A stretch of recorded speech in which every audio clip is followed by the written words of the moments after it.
going on, man? Hey, Chris. Pleasure as always, isn't it? So we're here at Whole Shot Motorcycles again today, comparing 3 bikes.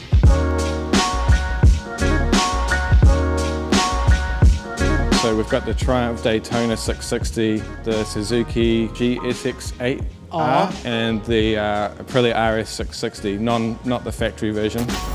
But we were saying before, these are kind of bikes that you'd upgrade to from your Lambs. Yeah, if you were getting like in Lambs, but you still wanted a sport bike. So that's kind of what we're looking at now. I'm going to test ride each one of them like side by side to give you guys a comparison. I've never ridden any of these. I did ride that TUONO 660, that was pretty sick. Yeah, it's nice. People like that. But the RS660's been way more popular. Oh, is it? Yeah, it's a little bit higher spec. Yeah. And it's just a cooler bike, I think. So each of them have a naked version. So these are the sports versions of it. So the Daytona's the sports version of the Trident. The R's the sports version of the S model, and that's obviously the sports version of the TUONO. Power-wise? All about the same. The Aprilia's leading the charge at 100 horsepower. So it's a 660 twin with 100 horsepower. The Suzuki's a twin as well. It's an 800cc, but it's coming in at about 82, 83 horsepower. And the Daytona is available in 2 versions. You can actually get a Lambs one as well. Exactly the same bike, just detuned down to about 56 horsepower. Same bike, everything's the same. But these are running about 94 horsepower. Right. Slightly different configuration though with the triple engine. So spec-wise, yeah, they're all running ABS. They've all got traction control and power modes. The Aprilia does come in at the higher price tag, so it does come with a little bit more spec. Normally run at 21.2, but they're on special at the moment in New Zealand for 19,690 plus on road. But these have an added feature of cruise control, the 6-axis MIU for the cornering traction ABS, standard quick shifter. Similar controls to the V4 factory I had there. I think they're pretty much all the same throughout the model ranges now. So it's probably the highest spec bike, but does carry the highest price tag. Then you've got the Suzuki, same sort of thing. Traction ABS, does actually come with a quick shifter as standard as well. This is the one you should buy. All right, yeah. Yes, Suzuki. Have you got one? No, I've got Well, come on, mate, get your deposit down, let's go. So why would I want What, another Hayabusa rider, another Hayabusa rider, eh? So these spec very well as well. Doesn't have the cruise control, but does have the quick shifter as standard, traction ABS, power modes. The Triumph, traction ABS as standard, does have power modes. Quick shifter is an optional extra though. All right, so it's about $700 more than the Suzuki, but then you have to add a quick shifter as well. Which one do you sell most of? Probably being this stage, because it's been out for longer, the RS660. Suzuki and Triumph have only been out for about the same amount of time. The Daytona's probably sold a few more because it's got a wider audience. The Triumph branded people anyway, but also the Lambs bike as well, where this doesn't have a Lambs equivalent. Yeah. So it's only going for one marketplace. It looks quite good from this angle. I think they all look really good. Probably lean more towards the Aprilia, but probably because I own one. The Suzuki and the Triumph definitely seem like best bang for buck. Yeah, but riding position is really good on them as well. They're not too extreme, so they're quite an easy transition from a Lambs bike into a sports world. Yeah. Because you're still not too head down, arse up in them. They're still quite a relaxed riding position. Right. So K's you can do really well on it, ride a comfortable riding position, but if you do want to tuck in and try and ride like a sports bike rider, you can. Yeah. So we'll just run through the dash quickly on them. The Triumph one's probably the most basic out of the 3 dashes, but to be honest, it's almost favourable now because people don't want to be staring at the dash while they're riding. They just want to see it quickly, see the information they need and get on with it. Yeah. So here you've got obviously your gear position, rev counter at the top, speedo and rev counter. Mode-wise, you've got a rain mode, a road mode and a sports mode. All right, once you've chosen the one you want, you just tick it and you're in that mode. This is actually my favourite dash of most bikes these days. It's quite simple, but looks good as well. So that's the Suzuki dash, rev count is obvious, gear position, fuel gauge, etc, etc. If you go through the modes, you've got your traction control modes, so you can turn it off, 1, 2, 3, and then with the power modes, you've got A, B and C. I think the Japanese underrate themselves. Really, that should be a sport mode, the B should be a road mode, and C should be a rain mode. Right. They just use letters to determine that. So it's A. A would be sport, B would be road, C would be rain. That's how I depict it, and I think if they wrote that instead of putting a letter there, people think it's even fancier. The Aprilia, it's probably got the fanciest looking one. Oof, animation. We all want to be a racer. This is pretty familiar with these ones, with my other one, but so does this one have custom modes in that? It does. One of the big things though, has a fuel gauge. And the older Aprilia riders will know that's a big upgrade. 3 modes on the dash. We've got the dynamic, the individual one, and the commute. The commute you could use as a rain mode, dynamic road mode, and an individual one you can set up. Holding the button down as well gives you an idea of what the 3 different modes are. Can you and customize obviously them? the individual mode is customized. Right, nice. Okay. But the other cool thing that this does, if you go over to the menu, into vehicle, you can actually change it into race mode, which gives you Oh yeah, the lap timers. completely different modes again. And you've got 2, you've got a challenge and a time attack, where it automatically disables the ABS and the wheelie control. And hold the button down and it'll tell you what those settings are at as well. This is probably the most diverse bike as well, because you've got engine management, engine braking, traction control, wheelie control and ABS are all adjustable to what you want. So if you're into more track days, the Aprilia could be the one to go for. And I'll put it back in a road mode just in case Chris can't handle race mode. Sweet. Take him out for a spin. Yeah, man, have fun. So all bikes come with a 2-year LMK warranty. Service schedule, like all bikes, 1,000 Ks for the first, then it's 10,000, every 10,000 for the Triumph and Aprilia, and every 12 for the Suzuki. So valve clearance is done at 24, they're done at every 20,000. For me, this is probably the favourite bike out of the lot, but it is obviously more expensive. Yeah, I just really like the styling of it, but it started up anyway.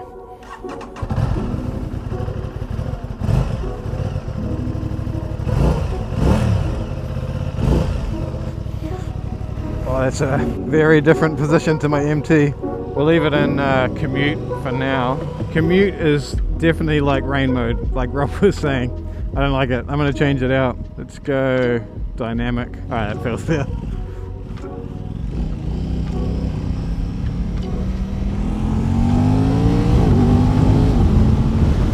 It's actually not too uncomfortable.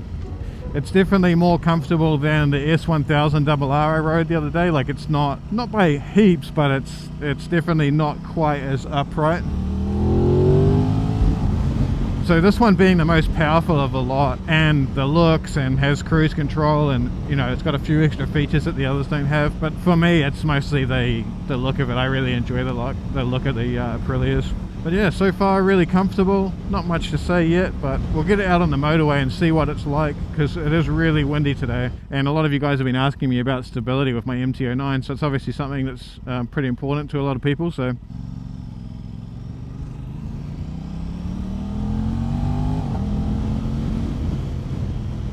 does have a nice throaty sound to it. I don't know how much you can hear because they all have factory exhaust on them, but it does have a nice sound to it. Lots of airbox sound as well.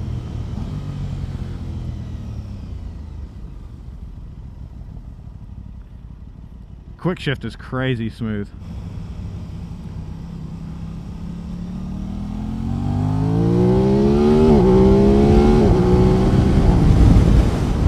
Oh, it's really windy. Alright, sitting on the highway, it's not too bad. It feels very light, but it doesn't feel like unstable in this wind. I'm getting a small amount of vibrations through the pegs, not much through the bars, so, but yeah, nothing out of the ordinary. As Rob was saying, this bike does have cruise control. So cruise control is definitely something nice to have on a sports style bike, because you're so lean over. It'd be nice if you're doing kind of a longer trip to have a bit of a break on your wrist, but certainly not necessary. The dash is really nice, not too big, but you know, clear, bright, fuel gauge. So I'm going to get off the highway because it's so windy, and I don't even know if you guys can hear me, but we'll do a little test in the twisties and get back to you.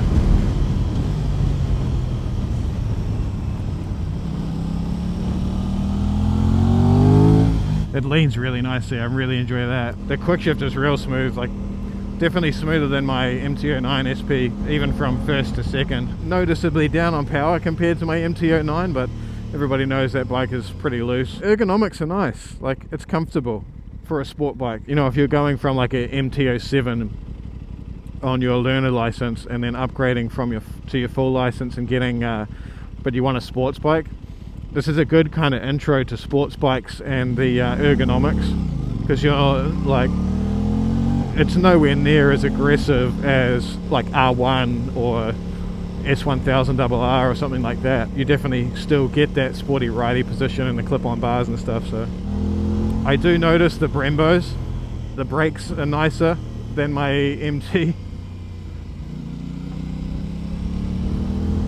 Oh, it's really nice to lean. The brakes feel nice, they're really nice and powerful, and they have good feel to them. So I think with this bike you can, you know, it is more expensive, like 4,000, 5,000 more expensive than the others. I think comparing them, they are quite different in price, but you can see where the extra money is going on the Aprilia. Without riding the other two, I would say that this one is probably better for track use if you want to kind of start track racing and, you know, doing track days and getting more into that kind of scene. The Aprilia is probably going to be the better bike for that. It does really drop into the corners nice and feels quite stable.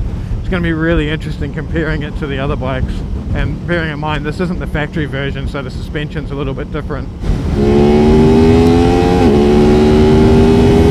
So it has pretty nice even power band, like it doesn't sort of kick anywhere, it just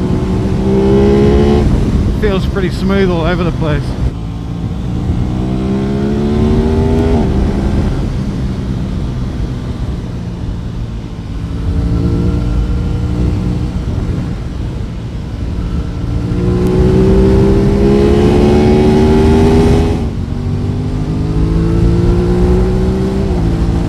It does really handle the corners quite well. I think for a sports bike it definitely gives you quite a bit of confidence, and just is quite an easy, enjoyable bike to ride, I think. Looking around the controls, it does look pretty nice. Same like button layout as my TUONO V4 I had, but this triple clamp, you know, it's like machined aluminium or something. It looks like it does look quite nice. Even with all this wind, I'm getting hit with like a lot of side wind, and it feels really nice and easy to lean in, and doesn't get unsettled when I like get hit with a gust.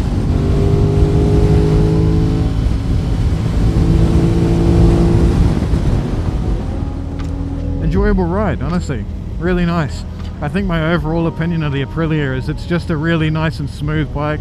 I'm expecting the Triumph, actually I'm expecting all three of them to be pretty smooth, but just the way this one's kind of responding to everything and the inputs and the acceleration, throttle feel, it does feel really nice and smooth. Leaning in is nice. Brakes are smooth. And this one is the only one that has lane sensitive traction control, so I don't think, with a bike with this level of power, I don't think it's a massive deal to not have it, but extra safety is never going to hurt, and having a 6-axis IMU is going to be a nice thing to have. I think this just has a slightly better electronics package than the other bikes. Again, something you're paying the extra money for, I guess. These ones do sound really nice with an exhaust on them as well. From the bikes I've heard on YouTube, they do sound really nice. I am noticing after a little bit of riding that going from my MT09 to this bike, a more sporty position, I am just now starting to feel the weight on my wrists. I do have a pretty weak core at the moment, which does make a difference, honestly. If you kind of work out more and strengthen your core, riding a sports bike, it'll make a massive difference. Having some tank grips on here is going to be really nice as well for like braking, just so you're not sliding forward in the seat so much. But yeah, overall I really like the Aprilia. I think it's a great bike. It's got the looks, it's got the electronics, it's got the most power out of all of them, and you know, it's just a really nice, well-rounded package. So for me, I mean, it's the first one I've ridden, and so I can't really say for sure yet, but I feel like the Aprilia is going to be my favorite. I'll save judgment until I've ridden all of them and let you guys know.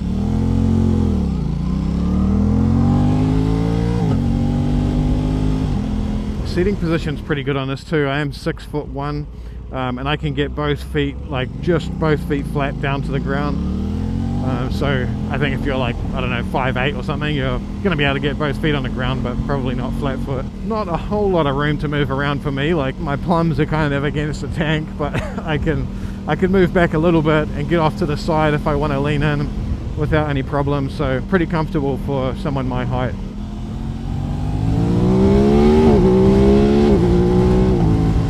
Now that we're back on the motorway, we'll chuck it in cruise control and get it back to whole shot. Alright guys, that wraps it up for the TUONO. I think I'm going to jump on the Suzuki next, but we'll see. Here we go. Nice and easy and slow speed stuff. Goes well.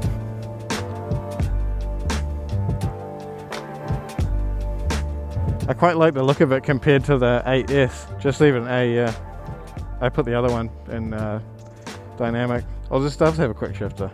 Yeah. Oh, sweet. Oh, I thought only the Aprilia did. So this has up and down. Sweet. Alright, be back soon. Like I was saying, guys, here it is, the Suzuki 8R, GSX-8R. I really like this one. It looks much better to me than the 8S does. Oh, let's not bang on about it and just get out anyway. Start it up.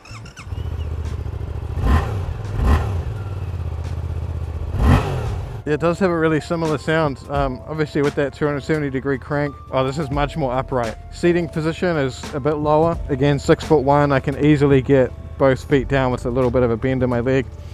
But it's much less aggressive than the TUONO straight off the bat. Really early clutch engagement. I'm gonna go this way now. But anyway, ergonomics are definitely a bit more relaxed on this bike. Like I'm quite a bit more upright. Bars are a little bit higher. My feet aren't quite as tucked. Still has that nice throaty parallel twin sound to it. And the dash is really nice and bright. Right, I'm gonna do a bit of a different route, but first I'm gonna jump on the motorway and we'll see how it compares. I have this one in power mode A, which is, you know, the most powerful. Quick shifter is standard. Didn't realize that. So the Triumph is the only one that doesn't come with a quick shifter as standard, but is an optional extra. That's a really nice lean too, actually. It does feel a little bit heavier moving it around the car park, like, you know, when you're off the bike. Honestly, you know what's interesting?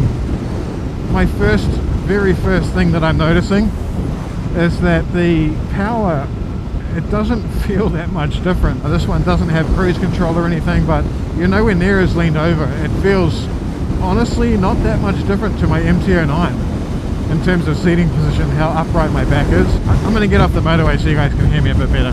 But motorway stability on the GSX-8R is great. Very comfortable to ride so far, but honestly the one thing that's standing out the most was I thought jumping from the most powerful to the least powerful in these bikes, I was going to notice it quite dramatically, and only 5 minutes ago I was riding the Aprilia, so it's not like there's a day in between or anything. So I'm getting the straight side-by-side comparison, and this bike does not feel that much slower at all compared to the Aprilia. I think this one's like 85, 86 horsepower, where the Aprilia's about 100, and I'm honestly really not noticing it. I don't know if it's geared differently or what, but this one, it's not disappointing at all, to be honest.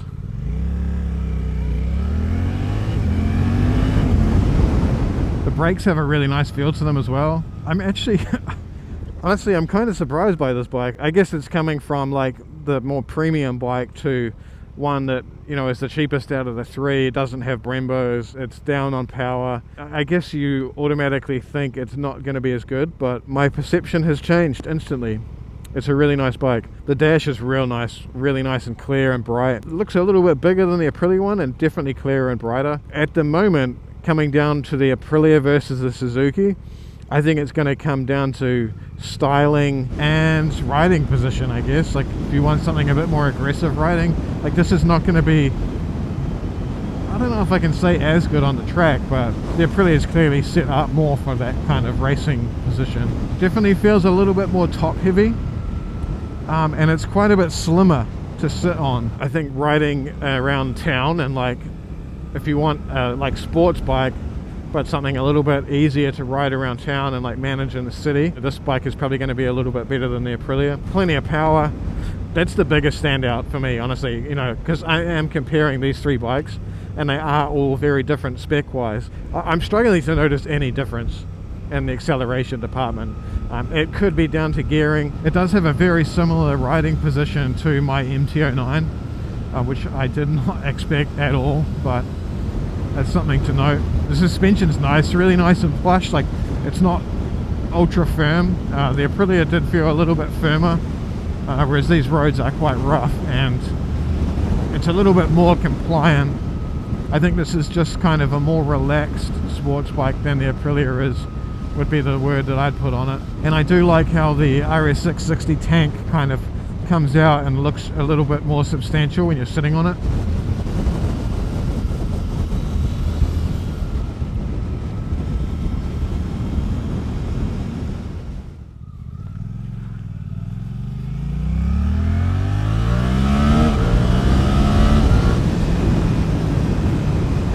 Honestly guys, I'm so pleasantly surprised by this motorcycle. It's very, very easy to ride.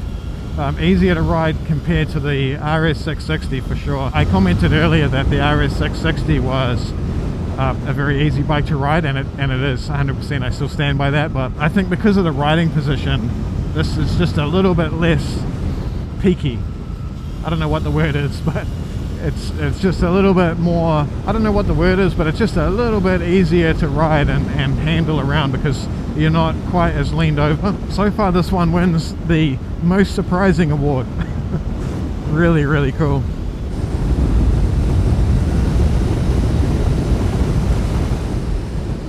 Alright guys, let's sum this one up and then head back and try out the Triumph. Because I'm looking forward to that one as well. I'm picking that one as going to win the award for the smoothest bike, but we will see. It's typically been the case with Triumph. Overall, I'm really surprised by this, guys. I'm really surprised by the Suzuki. Not my favorite looks wise out of them all. The styling is nice. As I said, to my eye, it's nicer, much nicer than the 8S. This one feels a little bit torquier than the TUONO, maybe due to the bigger bore size, the TUONO being a 660. I'm not sure what the actual exact capacity of it, but this one being an 800, I am noticing a bit more low down power. Which I think honestly makes this bike, I'm going to say it, a little bit more enjoyable to ride if you want to have fun on the twisties at lower speeds. Much easier ride, much more relaxed. It's kind of halfway between a sport bike and a naked sport bike. I think when choosing, you know, if you're choosing between this bike, the Suzuki, and the RS660, I'm going to tell you, I wouldn't be overly concerned with the power difference on paper. I can't feel it. Honestly, I can't. They feel very, very similar. You are getting that Suzuki reliability. You're paying a lot less for the bike. It sounds remarkably similar to the RS. I think that's it for the Suzuki, guys. Let's get back and ride the Triumph, compare it, and see which one we like the most. I have to give a shout out to Rob and the guys at Whole Shot for letting me ride them all with pretty short notice. I just messaged Rob this morning. I was like, hey, you in today? Let's do a comparison between these three bikes. He was like, yep. Yeah, I've bought a few bikes from Whole Shot and the service has always been amazing. That's why I keep going back there. So yeah, thanks to the guys at Whole Shot.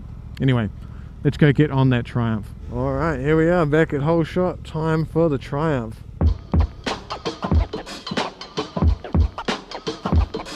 Alright, here we are, final. I'm a bit shook up after that one because the Suzuki was definitely the most surprising by miles. I thought the power difference was going to be dramatic, but I didn't notice anything, and it felt honestly better low down than the Aprilia did. So now we've got the Triumph. I just noticed before, it does have really nice daylight running lamps. Let's just jump straight on it, get it started, see what it sounds like. It's got the clutch pull on the classic Triumph, and it's got that triple sound.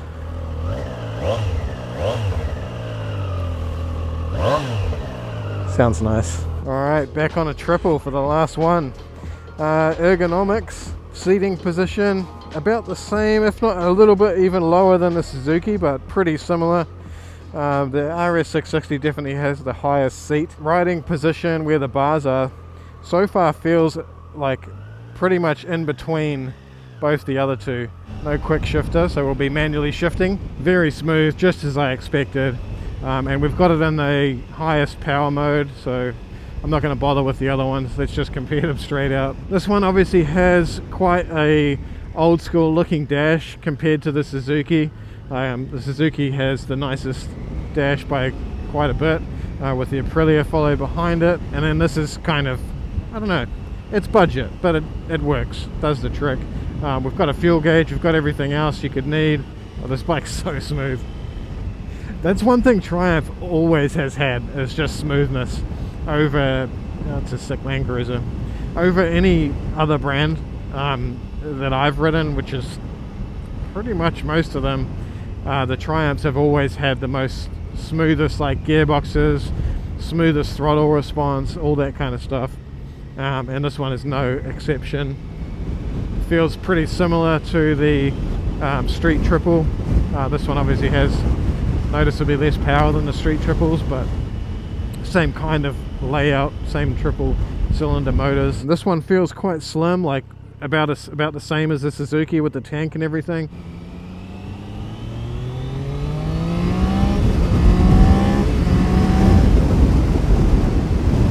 No cruise control on this bike or anything either, and like I was saying before, the quick shifter is optional extra, so we'll be shifting manually through all this. But yeah, stability is great, no concerns there.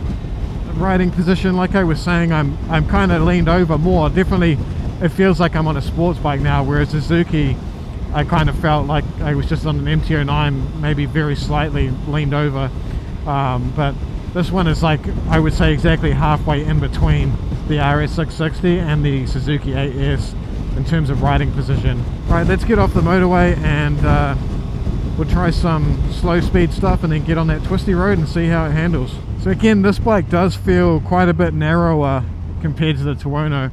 I don't know what it is about the TUONO, probably I guess because it's kind of styled after the RSV4. You know, it just feels bigger and wider, and I don't know what the word is for it, but yeah, it just feels a little bit bigger and wider than the other bikes. So far, if I was going to sum this bike up, I'd say it's kind of like, it feels like I'm riding a Street Triple that's been converted to clip-ons and detuned a little bit. I am noticing the Triumph definitely feels smaller, like it's shorter, narrower, not as long, not as wide than the other two bikes. The Suzuki is still pretty narrow, probably pretty similar to this, but yeah, the Triumph definitely feels smaller.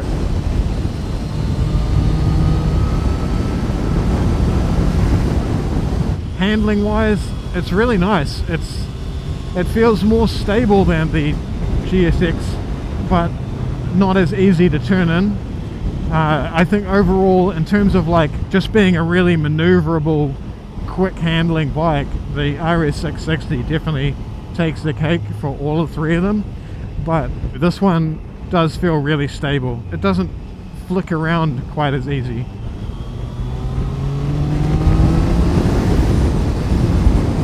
I am feeling a little bit more cramped up as well, like my legs, the back of my feet keep hitting the passenger's foot pegs, which I'm guessing you can just take off. But yeah, just a little bit, it's just a bit smaller for my height at 6'1". I feel like this bike is just slightly too small for me, whereas the others are quite a bit more roomy.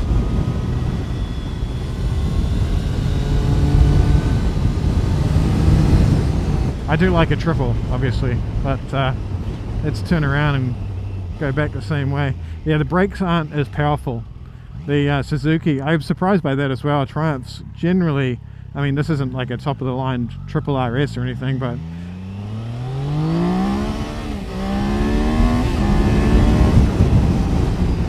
yeah, it feels good. But you know, the brakes just aren't quite as powerful as the other two. It just kind of brings it back to what I was saying about the Suzuki. Such a surprising package.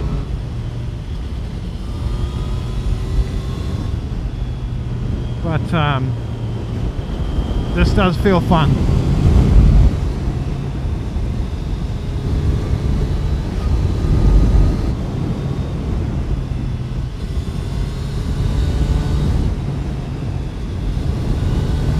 I think these bikes are all aimed at very different riders. The unfortunate thing is, I think most people aren't going to have the opportunity to ride each one. But yeah, this has been a really fun, surprising comparison test, and just a fun video to make, honestly. Suspension is good on this. It's firmer than the GSX. Again, this bike generally sits, other than size, sits kind of in between the GSX and the RS660. The suspension's firmer than the GSX, but not as firm as the RS. The riding position is kind of right in the middle. For me, as a experienced 6'1" rider, I would be leaning more towards the other two bikes over to Triumph. I don't know what one, I'd have to ask Rob's opinion. I don't even know if he's ridden all three of them, but yeah, I think for my size, the other two definitely fit me better. It's a really hard one because I'm not a super fan of how the GSX looks, but that's just so subjective and it's kind of irrelevant. It's about what you guys that are thinking about buying one, what you think of the looks, because I'm sure a lot of people are going to prefer the GSX style wise over these other two. So like I said, it's just irrelevant, but for me, I would be leaning more towards the Aprilia, but it's so much more expensive, and the Aprilia to me is the better bike.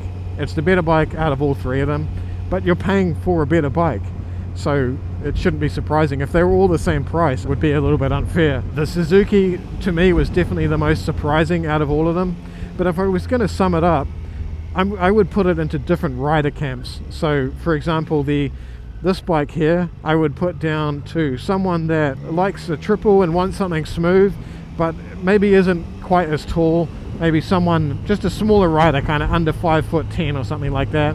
But even that, this isn't like uncomfortable to ride, it just feels a little bit cramped for me. It just feels like a really nice smooth bike, good commuter, something that's sporty, and you could definitely take it to the track, but you know, it's not the best for that out of the three motorcycles.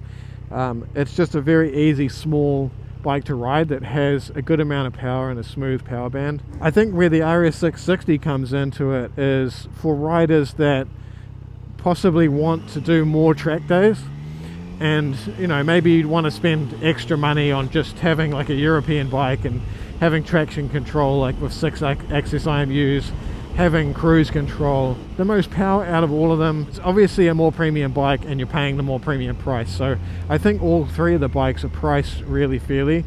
But yeah, the RS660 is just a sportier package, and other than the styling, like I was saying, which is completely subjective, but honestly I think the GSX-8R is winning purely on value for money and like features, comfortability, everything like that. It's so easy to ride, it's very comfortable. It's not as aggressive as like the TUONO.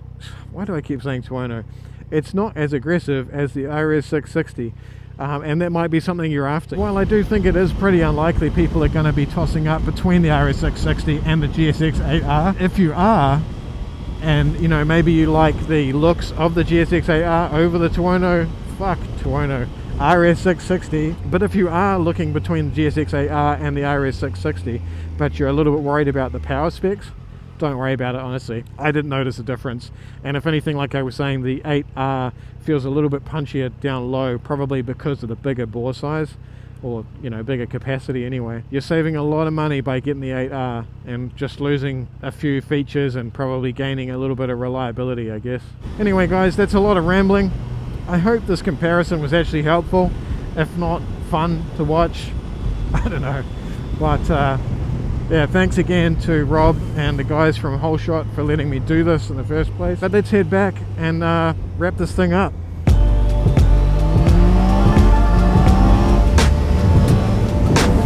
And just like that guys, I'm back on my MT09SP. I've changed my mind a little bit. I said in the video the 8R was a pretty similar riding position to the MT09. It's definitely still quite different. The 8R is still quite a bit more sporty than, you know, more leaned over than the SP, the MT09. But the 8R is still the most comfortable out of all of them. But honestly, that was a super interesting comparison, and I took away from that something I did not expect to, which was just how good the Suzuki is. That was kind of the one I was looking forward to the least, but it was the one that surprised me the most. So, you know, if nothing, I would suggest taking one of those out for a ride if you're thinking about buying like a mid-size sport bike, but you want something comfortable, and just testing it out for yourself, because that was a super surprising ride. Anyway guys, I hope you enjoyed that. I'm heading off to the shop now to get some new brakes for the Yamaha, hopefully, because the brakes on this SP suck and I want some new ones. So I'll see you guys in the next video coming soon.